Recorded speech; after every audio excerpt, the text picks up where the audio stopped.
Okay. Now you're on. Live the Grapevine. This is the Kosher Wine Review. I'm Yehoshua Werth, and today we are headed to France. Wait, hold on a minute.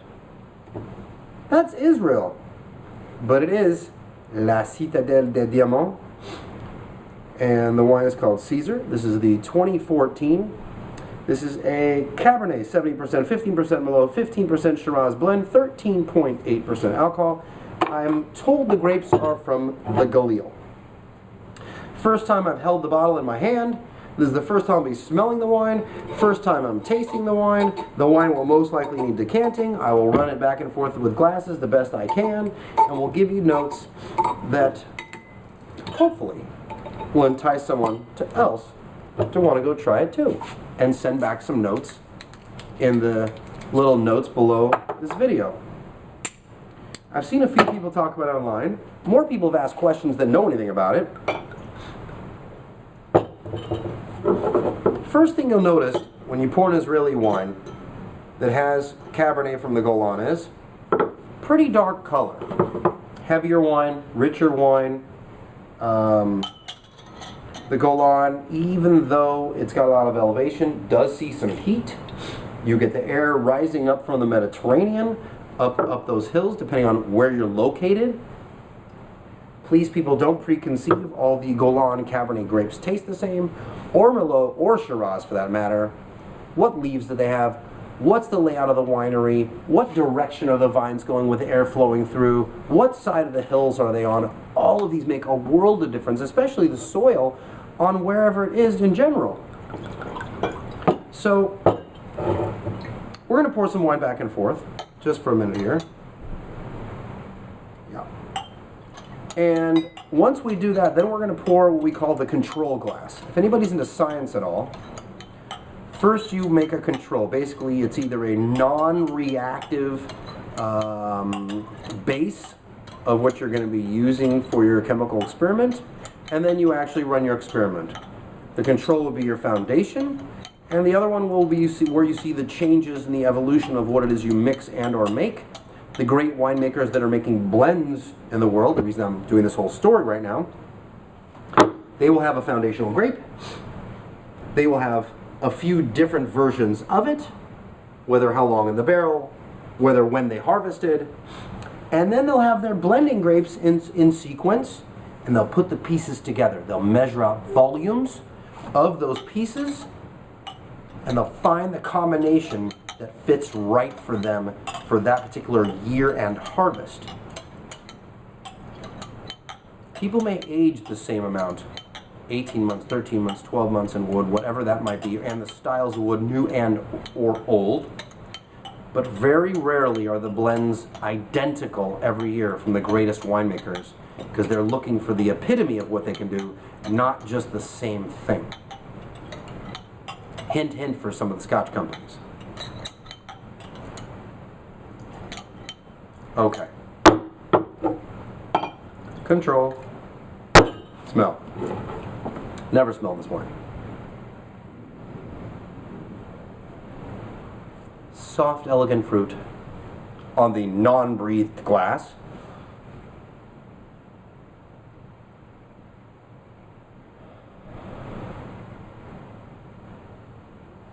There's Shiraz there, no spice on the one that didn't breathe.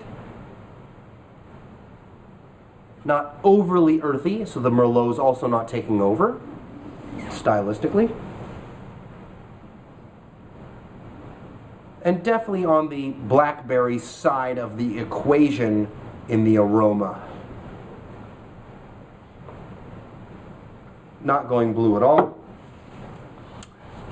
Little sweetness on the nose, on the unaired one. This one's got a lot of air.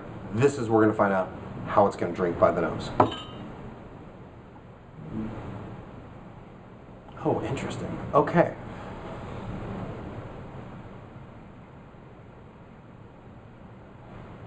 It goes chocolate.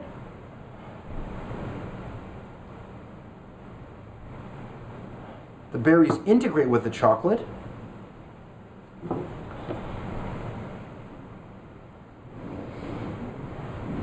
As goofy as it may sound, I'm guessing French oak barrels because I'm not getting any... Oh, this guy's nodding behind the camera too.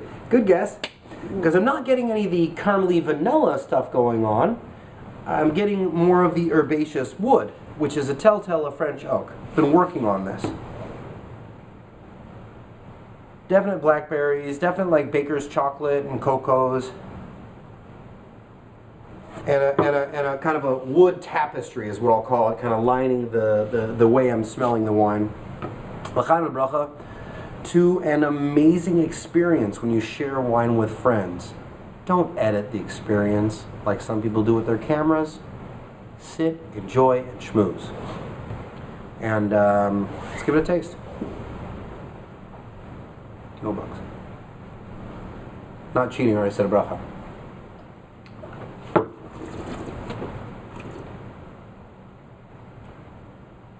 Full-bodied wine, not aggressively heavy, but definitely full-bodied. More of the earth,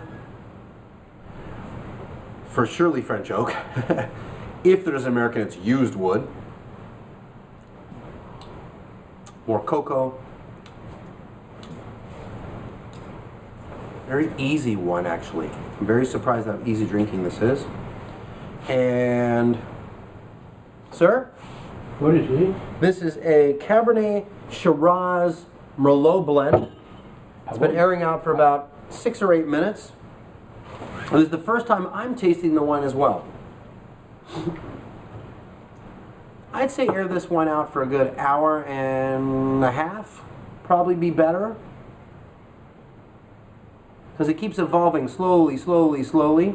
We're going to do a recap. We're going to write some notes on the bottom. I think the wine's got a lot of potential. It is definitely more of an old world styled wine, even though it's Israeli. But yet, of course, the Israelis, instead of the 5 grapes, they pump Shiraz in the 3rd mix. Excellent. We'll talk more about that later. L'chaim bracha. Yeah. More fruit. Medium level of acid. Cheeses.